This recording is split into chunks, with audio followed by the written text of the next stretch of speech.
Dear students, आज का जो हमारा लेक्चर है वो है रेस्पिरेशन इन मैन। ये जो चैप्टर नंबर 13 है इसके दो पार्ट्स हैं। पहले हमने रेस्पिरेशन इन प्लांट्स कवर किया है, अब हम रेस्पिरेशन इन एनिमल्स कवर कर रहे हैं और रेस्पिरेशन इन एनिमल्स का ही एक पोर्शन है respiration in man. Respiration in man की बात करें तो इंसानों के अंदर जो रेस्पिरेटरी सिस्टम है या जो रेस्पिरेशन होती है उसमें दो चीज़ें इन्वॉल्व होती हैं। एक एयर पैसेज वेज होते हैं और दूसरा लंग्स होते हैं। एयर जब आती है तो वो पहले पैसेज वेज में से गुजरती है। पैसेज कहते हैं गुजरने को, वेज कहते हैं रास्तों को। तो एयर जिन जिन रास्तों से गुजरती है उनको पैसेज वेज कहते हैं और एयर गुजर कर एंड पे जिन स्ट्रक्चर्स के पास पहुंचती है उनको कहते हैं लंग्स। तो there are two portions of respiratory system, one is air passage ways and the second one is lungs. First of all we will discuss air passage ways. Air जब enter होती है तो पहले वो नॉस्ट्रिल्स के अंदर enter होती है। नॉस्ट्रिल्स के अंदर एक कैविटी होती है जिसको नेजल कैविटी कहते हैं। तो नॉस्ट्रिल से एयर एंटर होके नेजल कैविटी में जाती है। नेजल कैविटी से जब वो गले वाले पोर्शन में पहुंचती है तो वहां पे उसको कहते हैं फेरिंक्स। फेरिंक्स के नीचे है लेरिंक्स और लेरिंक्स के बाद जो विंड पाइप होता है उसको कहते हैं ट्रेकिया। ट्रेकिया आगे दो पोर्शंस में डिवाइड हो जाती है, एक राइट लंग की तरफ, एक लेफ्ट लंग की तरफ, उसको कहते हैं ब्रोंकाई। और ब्रोंकाई आगे मजीद सब डिवाइड होती हैं और उनको कहते हैं ब्रोंक्यूल्स। ब्रोंक्यूल्स जो एंड पे जिस स्ट्रक्चर के पास पहुंचती हैं, जो बॉल लाइक स्ट्रक्चर्स होते हैं, उनको कहते हैं एल्व्यूलाई। और वो जो एल्व्यूलाई या एल्व्यूलर डक्ट्स होती हैं उनके अंदर जो खाली जगह होती है उसको कहते हैं एल्व्यूलर सैक। ये जो सैक है ये एंड वाली खाली जगह को कहते हैं। ठीक है, उसके बाद सबसे पहले हम तरतीब से एक एक चीज़ को डिस्कस करेंगे। सबसे पहले बात करते हैं नॉस्ट्रिल्स की। नॉस्ट्रिल्स जो है वो हमारे पास इंसान के अंदर दो नॉस्ट्रिल्स होते हैं। दो नॉस्ट्रिल्स के जरिए से एयर एंटर होती है किस चीज़ के अंदर? नेजल कैविटी के अंदर। अब ये जो नेजल कैविटी है, नेजल कैविटी बनी हुई किस चीज़ की होती है? ये mucous membrane of ciliated epithelium, यानी एक तो ये जो इसकी लाइनिंग होती है ना अंदर वाली नेजल कैविटी की, जो अंदर से लाइनिंग होगी वो एक तो म्यूकस मेम्ब्रेन की बनी होगी, म्यूकस रिलीज करेगी। ये म्यूकस करेगा क्या, ये हम आगे पढ़ेंगे। तो mucous membrane of ciliated epithelium कि वो जो एपिथेलियम है उसके ऊपर सिलिया भी मौजूद होते हैं। आपने स्ट्रक्चर्स पढ़े होंगे फ्लैजेला और सिलिया, तो जो सिलिया होते हैं वो यहाँ पे मौजूद होते हैं। इनका भी क्या फंक्शन है ये हम आगे पढ़ेंगे। उसके बाद वो कहता है each nasal cavity is subdivided into 3 passageways due to projection of bones. कि एक जो नेजल कैविटी है ना वो मजीद आगे 3 रास्तों में डिवाइडेड है। रास्ते बनाएगा कौन? हड्डियां जो मौजूद हैं, यानी जो बोन्स हैं वो प्रोजेक्ट हुई होती हैं और हमारी हर नेजल कैविटी 3 पैसेजवेज के अंदर डिवाइडेड है। इट मीन्स कि 2 नेजल कैविटीज हैं तो कितने पैसेजवेज होंगे? 6 पैसेजवेज होंगे। ठीक है, तो ये हमारे पास आ गया नेजल कैविटी। अब ये जो जैसे हमने डाइजेशन में ओरल कैविटी का फंक्शन पढ़ा था, इसी तरह हम रेस्पिरेशन में नेजल कैविटी का फंक्शन पढ़ते हैं। नेजल कैविटी की अगर हम फंक्शन की बात करें तो नेजल कैविटी के बेसिकली 3 फंक्शंस हैं। एक तो फिल्ट्रेशन है, दूसरा मॉइस्चराइजिंग या मॉइस्चरिंग है, तीसरा टेम्परेचर रेगुलेशन है। अब देखते हैं कि क्या कैसे ये फंक्शंस परफॉर्म होते हैं। सबसे पहले जब एयर नॉस्ट्रिल्स के जरिए से एंटर होकर नेजल कैविटी में पहुंचती है तो सबसे पहले उस एयर को फिल्टर किया जाता है कि उस एयर में कोई डस्ट पार्टिकल्स तो नहीं है। ठीक है, वो जो डस्ट पार्टिकल्स हैं, हमारी नेजल कैविटी में बाल मौजूद होते हैं, हमारी नेजल कैविटी में सिलिया मौजूद हैं, वो उन डस्ट पार्टिकल्स को फिल्टर करते हैं। तो फिल्टर, एयर को फिल्टर करने को कहते हैं फिल्ट्रेशन। फिर हमने पढ़ा कि इसकी जो वॉल है वो म्यूकस मेम्ब्रेन की होती है, यानी म्यूकस रिलीज होता है। वो म्यूकस का क्या काम होता है? उस एयर को मॉइस्ट करना, नमी देना उस हवा को। उसके बाद बाहर की एयर का टेम्परेचर डिफरेंट हो सकता है। सर्द इलाकों में जाएंगे तो ठंडी एयर होगी, गर्म इलाकों में आएंगे तो गर्म हवा होगी। लेकिन हमारी बॉडी को तो एयर जो है बॉडी टेम्परेचर के अकॉर्डिंग चाहिए होती है। तो ये टेम्परेचर रेगुलेट करना भी किसका काम है? ये भी नेजल कैविटी से ये जो रिलीज हो रही होती है, ये नेजल कैविटी का फंक्शन है। ठीक है, तो नेजल कैविटी के 3 फंक्शंस हैं। सबसे पहला फंक्शन क्या है कि इसने एयर को फिल्टर करना होता है, फिल्ट्रेशन। दूसरा है इसने एयर को मॉइस्ट बनाना होता है, मॉइस्चरिंग। और तीसरा क्या है? Temperature regulation. जब ये नेजल कैविटी से एयर एंटर होती है गले वाले पोर्शन के अंदर तो उस गले वाले पोर्शन को कहते हैं pharynx. Pharynx is nothing, pharynx is just like a muscular passage, कि ये मसल्स का बना हुआ एक रास्ता है। और हवा जब हमारे पास नॉस्ट्रिल से नेजल कैविटी और नेजल कैविटी से जब वो गले में एंटर हो रही होती है तो वो जो मसल्स का एरिया है जो हवा को कंट्रोल करता है कि ज्यादा हवा अंदर लेके जानी है, कम हवा अंदर लेके जानी है, उसको कहते हैं फेरिंक्स। फेरिंक्स के बाद आता है लेरिंक्स। ये बड़ा इंपॉर्टेंट पोर्शन है।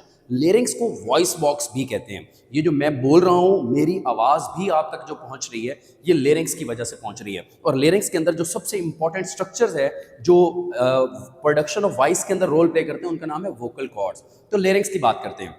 सबसे पहले ये आपने बेटा ये जो आपके पास तरतीब है इस सीक्वेंस को आपने चेंज नहीं करना। सबसे पहले नॉस्ट्रल्स, नॉस्ट्रल्स के बाद नेजल कैविटी, नेजल कैविटी के बाद आपके पास फेरिंग्स, फेरिंग्स से एयर जाती है लेरिंग्स के अंदर। और ये बहुत इंपॉर्टेंट एमसीक्यू है, एमडी कैट में भी आया हुआ है, बोर्ड के अंदर भी आया हुआ है कि एयर लेरिंग्स से फेरिंग्स में जाती है या फेरिंग्स से लेरिंग्स में जाती है। सो एयर जो है वो फेरिंग्स से लेरिंग्स में जाती है। ये बहुत इंपॉर्टेंट एमसीक्यू है। लेरिंग्स की बात करें तो लेरिंग्स एक कार्टिलेजिनस स्ट्रक्चर और इसको वॉइस बॉक्स भी कहते हैं क्योंकि ये वही स्ट्रक्चर है जिससे आवाज पैदा होती है। ठीक है, उसके बाद ये जो वॉइस बॉक्स है लेरिंग्स, इसको वॉइस बॉक्स भी कहते हैं क्योंकि इसी से ही आवाज पैदा होनी होती है। ठीक है, और ये कार्टिलेजिनस स्ट्रक्चर है यानी कार्टिलेज का बना हुआ है। तो फेरिंग्स के बाद ये जो लेरिंग्स आता है इसको वॉइस बॉक्स कहते हैं क्योंकि ये आवाज पैदा करता है और ये कार्टिलेज का बना होता है, इस वजह से इसको कार्टिलेजिनस स्ट्रक्चर कहते हैं। अब इसको मैं थोड़ा सा आपको बताता चलूं।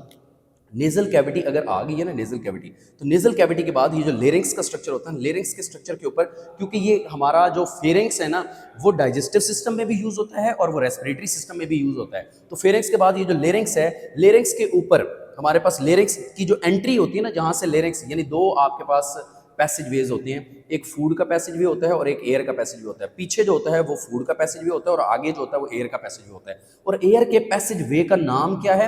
एयर के पैसेज वे का नाम है ग्लॉटस। तो अगर आपसे कोई पूछ ले व्हाट इज ग्लॉटस, तो आपको पता होना चाहिए कि हवा जो है वो नॉस्ट्रल से नेजल कैविटी, नेजल कैविटी से आपके पास फेरिंग्स, फेरिंग्स से जब लेरिंग्स में एंटर होती है तो लेरिंग्स से जो रास्ता जा रहा होता है हवा का उसको कहते हैं ग्लॉटस। और ग्लॉटस के ऊपर ना एक लिड होता है यानी ढक्कन होता है, उस ढक्कन को क्या कहते हैं? एपिग्लॉटस। ये ड्यूरिंग डाइजेशन क्लोज होता है ताकि हमारी जो खुराक है वो हमारे रेस्पिरेटरी सिस्टम के अंदर एंटर ना हो। तो ग्लॉटस कहते हैं उस रास्ते को, और उस रास्ते के ऊपर ये जो लिड पड़ा होता है, ढक्कन पड़ा होता है, उसको क्या कहते हैं? एपिग्लॉटस कहते हैं। और एपिग्लॉटस हिंज लाइक एक्शन करता है यानी ये मूव कर सकता है। जब डाइजेशन करनी होती है तो ये नीचे हो जाता है और बंद कर देता है हवा की नाली को, और जब हमने डाइजेशन नहीं करनी होती, खुराक नहीं खानी होती, तो ये ओपन हो जाता है ताकि हम सांस लेते रहें। आपने नोट किया होगा जब आप कोई खुराक सॉलो कर रहे होते हैं तो आप सांस नहीं ले पाते क्योंकि हमारी जो ग्लॉटस है, हमारा जो हवा का रास्ता है वो बंद होता है उस टाइम, एपिग्लॉटस उसको बंद करता है। तो अगर को पूछ ले ग्लॉटस किसे कहते हैं, तो ये जो रास्ता है इसको ग्लॉटस कहते हैं और उसके ऊपर जो लिड है उसको क्या कहते हैं? एपिग्लॉटस। और ड्यूरिंग डाइजेशन एपिग्लॉटस बंद हो जाता है और ड्यूरिंग रेस्पिरेशन ये ओपन हो जाता है। तो ये हिंज लाइक एक्शन है यानी ये मूव कर सकता है। उसके बाद वोकल कॉर्ड्स किसे कहते हैं? लेरिंग्स के अंदर दो धागे होते हैं यानी ये दो स्ट्रैंड्स होते हैं, एक स्ट्रैंड और दूसरा स्ट्रैंड। ये दो स्ट्रैंड्स जब एयर अंदर जाती है तो ये दो स्ट्रैंड्स वाइब्रेट करते हैं। जैसे ट्यूनिंग फॉर्क के दो जो हिस्से होते हैं वो वाइब्रेट करते हैं तो आवाज़ पैदा होती है, इसी तरह वोकल कॉर्ड्स के ये जो दो स्ट्रैंड्स जब वाइब्रेट करते हैं तो उनसे आवाज़ पैदा होती है। तो लेरिंग्स को इसीलिए वॉइस बॉक्स कहा था क्योंकि लेरिंग्स ही वो चीज़ है जिसके अंदर वोकल कॉर्ड्स होते हैं और जब वो वाइब्रेट करते हैं तो उनसे आवाज़ पैदा होती है, इसीलिए इसको वॉइस बॉक्स कहते हैं। तो मैं भी ये जो बोल रहा हूँ और मेरी आवाज़ आप तक पहुँच रही है ये भी वोकल कॉर्ड्स की वजह से पहुँच रही है। और व्हाट आर वोकल कॉर्ड्स, तो आपको पता होना चाहिए there are two thin fibrous bands present in larynx.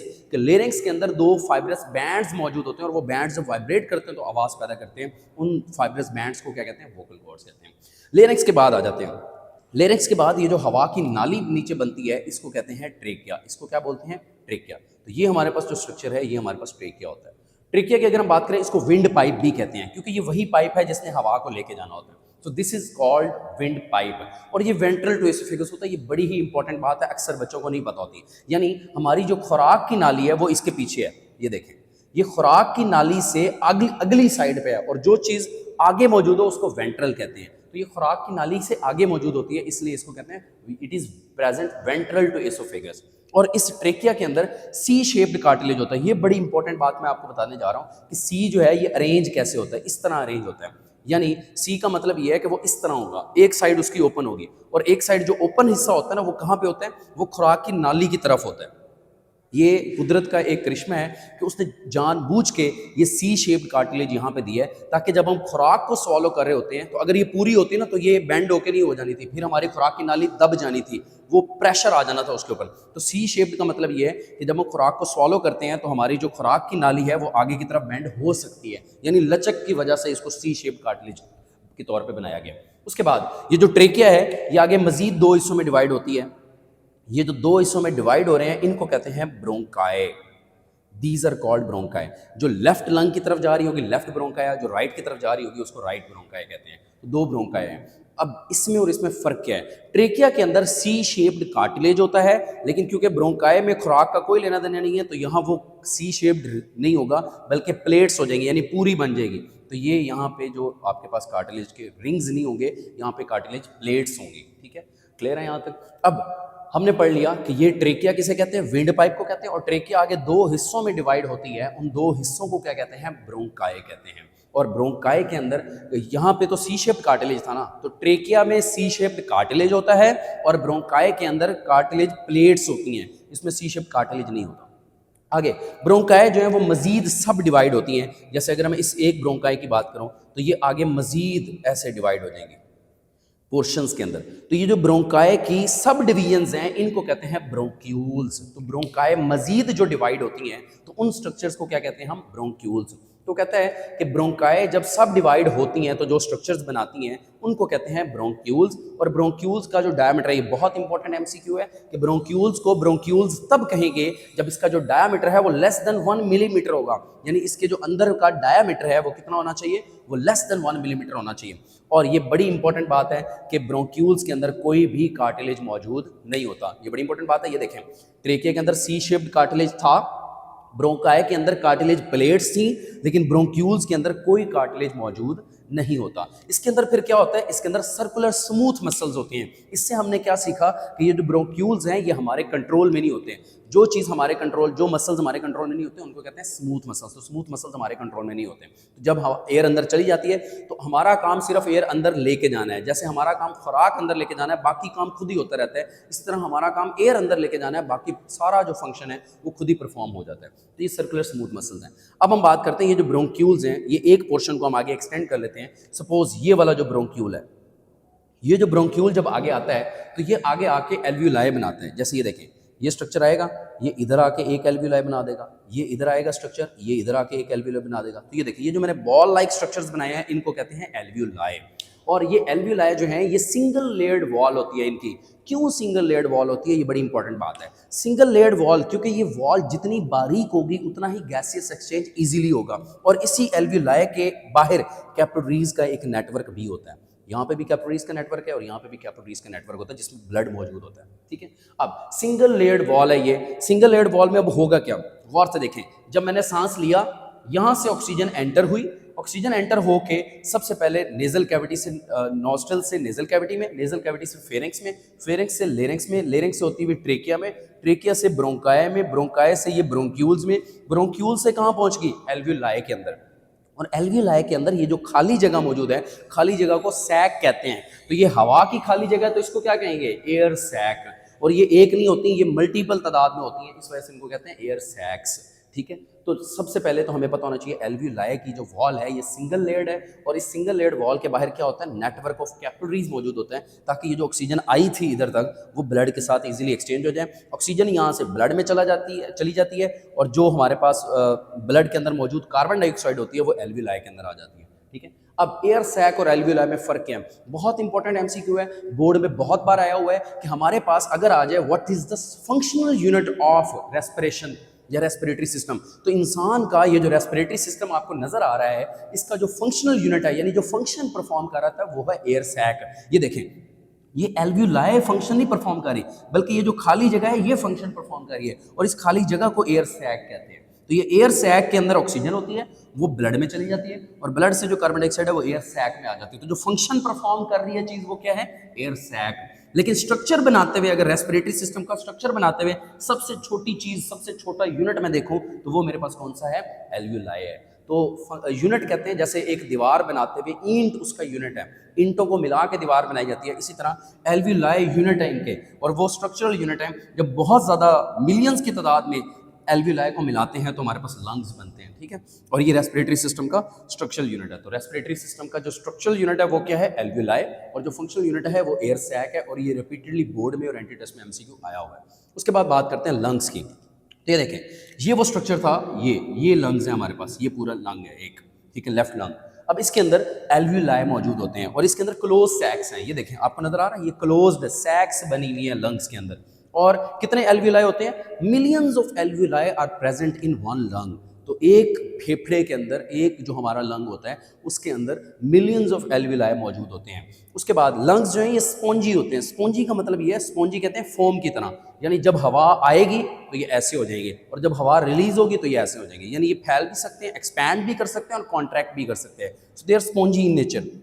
अब एक और इंपॉर्टेंट बात आपको पता होनी चाहिए, हमारे लंग्स के नीचे एक मस्कुलर स्ट्रक्चर मौजूद होता है। डायग्राम में भी आपको नजर आ रहा है और फर्दर मैं ये डायग्राम भी बना रहा हूँ। हमारे लंग्स के नीचे एक मस्कुलर स्ट्रक्चर होता है, यानी अगर मेरे यहाँ पे लंग्स हैं तो उसके नीचे एक स्ट्रक्चर मौजूद है। उस मस्कुलर स्ट्रक्चर को, मस्कुलर शीट होती है, एक मसल्स की बनी हुई शीट होती है, उस मसल्स की बनी हुई शीट को क्या कहते हैं हम? डायाफ्राम कहते हैं। ठीक है, और उस डायाफ्राम की वजह से ही क्या होता है, अगर वो डायाफ्राम ऐसे ऊपर को होगा तो हवा निकल के बाहर आ जाएगी, और अगर वो डायाफ्राम नीचे को होगा तो हवा अंदर चली जाएगी। ठीक है, तो ये हम पढ़ेंगे इंस्पायरेशन और एक्सपायरेशन, जो हमारा नेक्स्ट टॉपिक है उसके अंदर हम पढ़ेंगे। तो डायाफ्राम का पता होना चाहिए। फिर आपको पता होना चाहिए व्हाट इज प्ल्यूरा। प्ल्यूरा का आपको पता होना चाहिए, हमारे जितने भी ऑर्गन्स हैं, जो हमारे वाइटल ऑर्गन्स हैं, बड़े अहम ऑर्गन्स हैं, हार्ट हो गया, लंग्स हो गए, ठीक है, इनके बाहर ना एक डबल लेयर होती है। देखिए लंग्स के बाहर भी डबल लेयर होगी। ये जो डबल लेयर आपको नजर आ रही है इसको कहते हैं प्ल्यूरा। और ये प्ल्यूरा के अंदर एक फ्लूइड भरा होता है। ये जो वॉल है ना, इसके अंदर क्या भरा होगा? फ्लूइड। और इस फ्लूइड को कहते हैं प्ल्यूरल फ्लूइड। क्यों ये प्ल्यूरल फ्लूइड क्यों मौजूद होता है? ताकि ये फ्रिक्शन से बचा सके हमारे लंग्स को। मिसाल के तौर पे अगर हम भागते हैं, दौड़ते हैं, जंपिंग करते हैं, पहाड़ों पे चढ़ते हैं, तो ये ना हो कि ये जो हमारा लंग है इसके साथ कोई और स्ट्रक्चर ऐसे टच हो जाए और फ्रिक्शन की वजह से रगड़ खा के ये डैमेज पहुंचे इसको। तो इसीलिए प्ल्यूरा, जो डबल लेयर होती है प्ल्यूरा, उसके अंदर एक फ्लूइड होता है जिसको प्ल्यूरल फ्लूइड कहते हैं। फ्लूइड जो है वो उस फ्रिक्शन को एब्जॉर्ब कर लेता है और वो इस लंग को डैमेज होने से बचाता है। तो ये प्रोटेक्शन प्रोवाइड करता है। ठीक है, तो ये हमारे पास आज का टॉपिक था, रेस्पिरेशन इन मैन। डायग्राम के अंदर आपको सारा रेस्पिरेटरी सिस्टम जो है इंसान का वो नजर आ रहा है। तो रेस्पिरेशन इन मैन को एक बार दोबारा देखते हैं कि हमारा जो रेस्पिरेशन का सिस्टम है इंसान का, वो दो हिस्सों पर मुश्तमिल है, एक एयर पैसेज वेज पे और दूसरा लंग्स पे। सबसे पहले मेरे पास क्या आएगा, और से देखते हैं इसको, एक बार दोबारा देख लेते हैं। सबसे पहले मेरे पास क्या आएगा? मेरे पास अगर एयर है ना, तो वो जिन रास्तों से गुजरेगी उनको कहते हैं एयर पैसेज वेज, और वो रास्तों से गुजर के एंड पे जिस स्ट्रक्चर के पास पहुंचती है उनको लंग्स कहते हैं। ठीक है, तो दो ही चीजें हैं मेरे रेस्पिरेटरी सिस्टम के अंदर, एक एयर पैसेज वेज है और दूसरा लंग्स हैं। अब एयर पैसेज वेज में क्या है? सबसे पहले नॉस्ट्रल्स, नॉस्ट्रल्स से नेजल कैविटी, नेजल कैविटी के बाद मेरे पास फेरिंग्स, फेरिंग्स के बाद लेरिंग्स, लेरिंग्स के बाद ट्रेकिया, ट्रेकिया के बाद ब्रोंकाई, ब्रोंकाई जब डिवाइड होते हैं तो ब्रोंक्यूल्स, और उसके बाद हमारे पास क्या आ जाता है? एल्व्यूलर डक्ट्स या एल्व्यूलाई, और उसके बाद एल्व्यूलर सैक। ठीक है, नेजल कैविटी मैंने बताया कि नेजल कैविटी किसकी बनी होती है। फिर हमने पढ़ा ईच नेजल कैविटी 3 हिस्सों में डिवाइडेड है, तो 2 नेजल कैविटीज हैं तो 6 हिस्सों में डिवाइडेड होंगी। फिर हमने इसके फंक्शन पढ़े, what are the functions of nasal cavity, short question आता है। तो क्या फंक्शंस है? फिल्ट्रेशन है, मॉइस्चरिंग है, टेम्परेचर रेगुलेशन है। फिर फेरिंग सिर्फ क्या है? मस्कुलर पैसेज है, इससे सिर्फ जगह देनी होती है हवा को गुजरने के लिए, कंट्रोल करता है ये कि कितनी हवा जाने देनी है, कितनी रोक लेनी है। लेरिंग्स बड़ा इंपॉर्टेंट पार्ट है, वॉइस बॉक्स सारी आवाज़ यही पैदा करता है। ये कार्टिलेजिनस स्ट्रक्चर है, इसके रास्ते को ग्लॉटस कहते हैं और इसके कवरिंग जो लिड ढक्कन होता है उसको एपिग्लॉटस कहते हैं, और इसका हिंज लाइक एक्शन होता है, यानी नीचे भी हो सकता है ऊपर भी हो सकता है, और यही जब डाइजेशन करनी हो तो बंद हो जाता है, रेस्पिरेशन करनी हो तो ओपन हो जाता है। और इसके अंदर जो 2 फाइब्रस बैंड्स होते हैं जो आवाज़ पैदा करते हैं उनको कहते हैं वोकल कॉर्ड्स। उसके बाद ट्रेकिया ब्रोंकाई की बात करें तो ये मैंने बताया, नॉस्ट्रल्स, नेजल कैविटी, उसके बाद फेरिंग्स, फेरिंग्स के बाद लेरिंग्स, लेरिंग्स के बाद आपके पास ये आ गया ट्रेकिया। ट्रेकिया कहते हैं विंड पाइप को, और ये इसोफेगस से अगली साइड पे तो कहते हैं वेंट्रल टू इसोफेगस। इसके अंदर सी शेप्ड रिंग्स होते हैं और ये 2 हिस्सों में डिवाइड होता है, जिसको क्या कहते हैं? ब्रोंकाई, और ब्रोंकाई के अंदर कार्टिलेज प्लेट्स होती हैं। सी शेप्ड कार्टिलेज किसके अंदर है? रिंग्स जो है सी शेप्ड कार्टिलेज वो ट्रेकिया के अंदर है, लेकिन जो प्लेट्स हैं वो ब्रोंकाई के अंदर है, और ब्रोंक्यूल्स जो है उसके अंदर कोई कार्टिलेज मौजूद नहीं है, और इनका डायमीटर लेस देन 1 मिलीमीटर होता है, और इसके अंदर कोई कार्टिलेज नहीं है, और ये स्मूथ मसल्स के बने होते हैं, ये हमारे कंट्रोल में नहीं होते। उसके बाद एल्विलाई की बात करें तो ये आपको जो बॉल लाइक स्ट्रक्चर्स नजर आ रहे हैं इनको एल्विलाई कहते हैं, और इनके अंदर खाली जगह जो मौजूद है उसको एयर सैक कहते हैं। एयर सैक फंक्शनल यूनिट है और एल्विलाई स्ट्रक्चरल यूनिट है, ये आपने याद रखना है। और ये जो लंग्स हैं ये क्लोज्ड सैक्स होते हैं, खाली जगह होती है बंद हुई हुई, और इसके एक लंग के अंदर मिलियंस ऑफ एल्विलाई मौजूद होते हैं। जितने एल्विलाई ज़्यादा होंगे उतना एक्सचेंज ऑफ गैसेज ज़्यादा होगा, और ये स्पॉन्जी नेचर है, एक्सपैंड भी कर सकते हैं, कॉन्ट्रैक्ट भी कर सकते हैं। और इसके नीचे जो मस्कुलर शीट है उसको क्या कहते हैं? डायफ्राम, और ये जो बाहर डबल लेयर होती है उसको प्ल्यूरा कहते हैं, और उसके अंदर जो फ्लूइड होता है उसको प्ल्यूरल फ्लूइड कहते हैं। तो फंक्शन कैसे परफॉर्म हो रहा है? मैंने इनहेल की एयर, तो जो एयर इनहेल की है अगर ऑक्सीजन अंदर गई है, पहली बात तो एयर अंदर जाती है जिसमें ऑक्सीजन की परसेंटेज भी होती है, कार्बन डाइऑक्साइड की भी होती है, नाइट्रोजन की भी होती है, और वाटर वेपर्स भी होते हैं। ये कॉम्पोजिशन आप आगे पढ़ेंगे।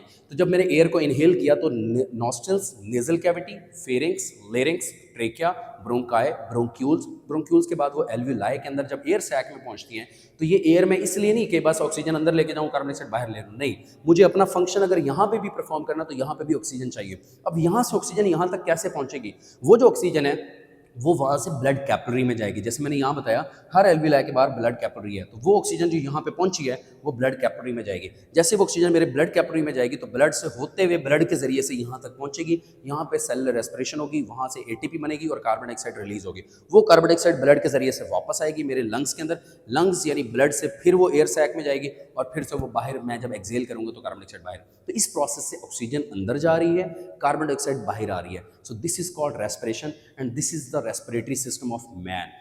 That's all from my side. Thank you so much. Allah Hafiz.